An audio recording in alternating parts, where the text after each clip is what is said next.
Bharatiya Janata Party has been ruling India for almost a decade now. As a common man, without being biased, if we want to analyze the performance of BJP in this decade and rate its governance as good, bad or ugly, how can we do that? This became a difficult question in this modern era of artificial intelligence. We have so much data available in public domain based on which we can get answer to this question. However, there may be a doubt if the data being used for analysis is authentic or not.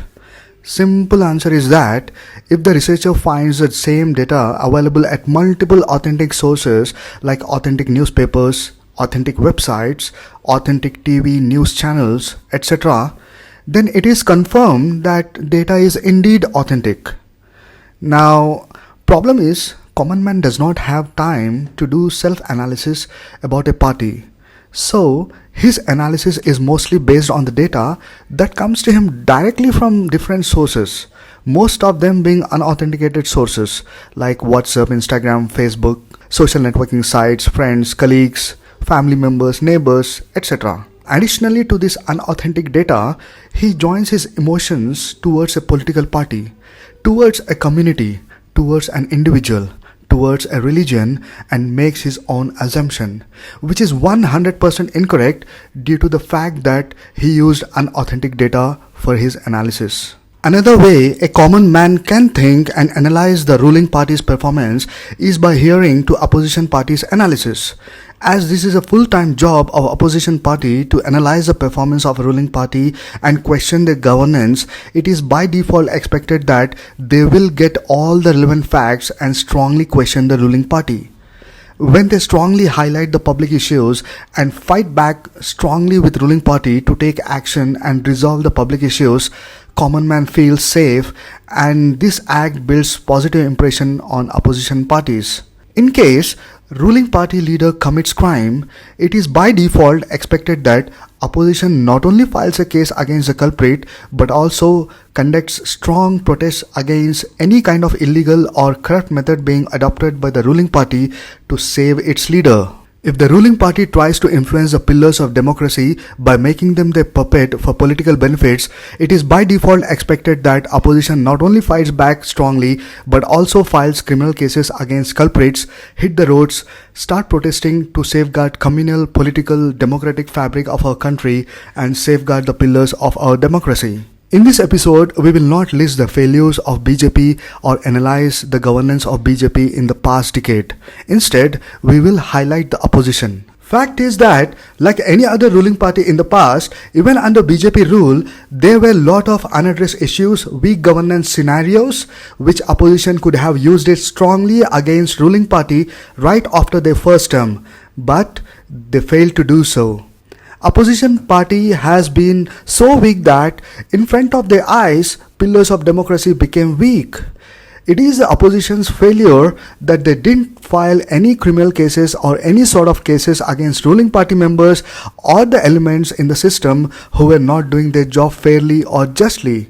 It is definitely opposition's failure that they could not educate the common man about the atrocities, injustice, poor governance and any other issues occurred under BJP rule. All opposition doing was either calling a press conference and expressing their views about certain issue or failure of government, or go on a television debate show and try to express their views where they majorly fail, or raise the issue in parliament. When there are burning issues in place, these default attempts are no way useful to showcase its impact on common man's life. No matter who is impacted, no matter which religion victims belongs to, no matter which caste victims belongs to, no matter which state victims belongs to, no matter which village or city victims belongs to, together as Indians, every issue leaves some or other impact on our lives. It is the duty of opposition party to highlight and educate about the impact. Unless this part is not done effectively, everyone will make their own assumptions and no one will be on the same page. This is indirectly affecting the future of India in some or other way. Opposition party must have gone for strong protests on streets, which we never saw in this whole decade by any opposition party from any part of the country. Finally, we want to conclude by saying that a party ruling country or state doesn't always mean that it is due to their good governance. Though that is one of the reasons, another fact is they are in power due to weak opposition. Our suggestion is that a political party, though in opposition or in power, must have true leaders coming from within the people. A person who is truly interested in public service must be given chance as politician instead of some rich person or celebrity joining politics to safeguard his personal properties, image, and in turn give huge donations to political party.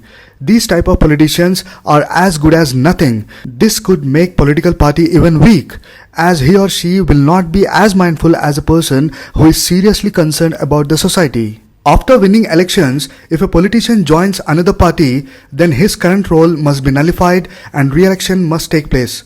It does not make sense that a person gets votes from people because he was representing ABC party, but after winning he joins and works for XYZ party, which people rejected in the first place.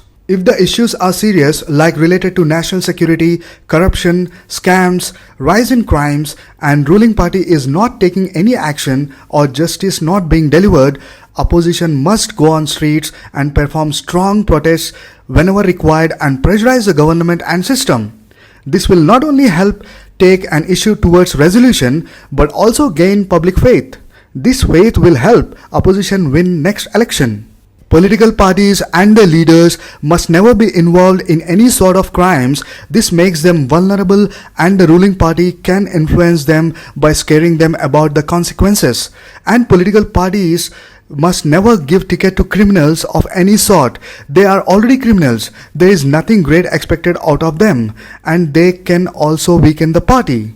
No matter politicians are in opposition or in the ruling party, we in India need strong leaders who can work for the betterment of society in all aspects equally among Indian citizens.